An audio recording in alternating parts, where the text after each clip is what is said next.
پھر مزید فرمایا وَلَقَدْ بَوَّأْنَا بَنِي إِسْرَائِيلَ مُبَوَّأَ صِدْقٍ۔ اب پھر اسی جو آج میں نے رکوع آپ کے سامنے پڑھا، یہ 10ویں رکوع کی ابتدا ہے اور اس کی آیت نمبر 93 میں نے تلاوت کی تھی۔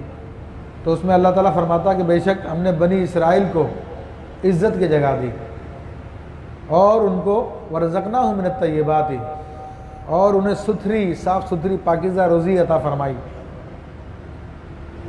تو اللہ تبارک و تعالیٰ نے ان کو بنی اسرائیل میں بسا دیا، اور ستھری روزی سے مراد ان کے لیے آسمان سے من و سلوہ اترا۔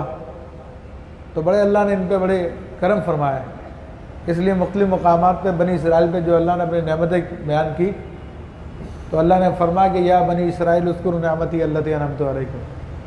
بڑی یہ پسندیدہ قوم تھی کہ بنی اسرائیل دیکھو ان نعمتوں کو یاد کرو جو میں نے تم پہ کی تھی۔ تو انہی نعمتوں کا ذکر کیا گیا جو پچھلی کئی مرتبہ ہم ڈسکس کر چکے ہیں۔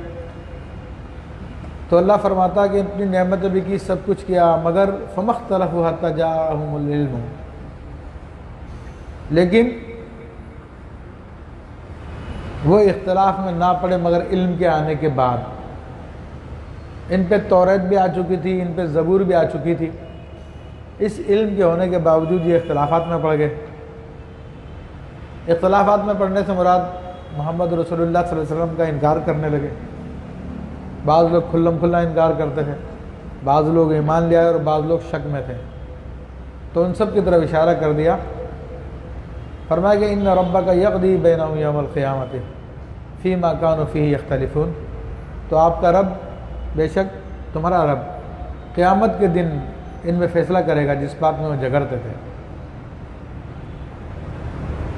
اب یہ بات بیان کر دی بنی اسرائیل کے حوالے سے۔ پھر قرآن کو سننے والے کو اور پڑھنے والے کو مخاطب کیا،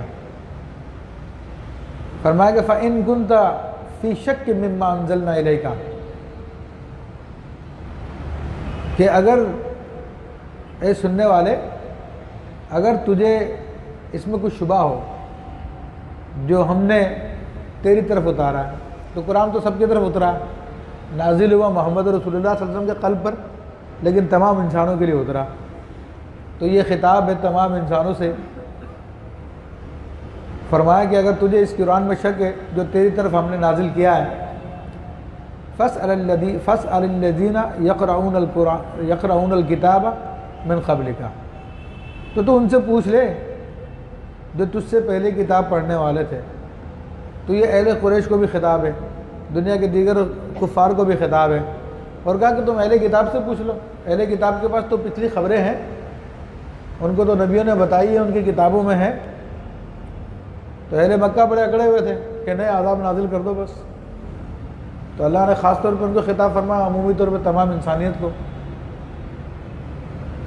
لَقَدْ جَاءَكَ الْحَقُّ مِن رَبِّكَ، پھر تاکید اللہ نے بیان فرمایا یہ جو قرآن نازل ہوا ہے اے سننے والے تیری طرف حق آیا ہے، فَلَا تَكُونَنَّ مِنَ الْمُمْتَرِينَ، تو شک کرنے والے سے مت ہو۔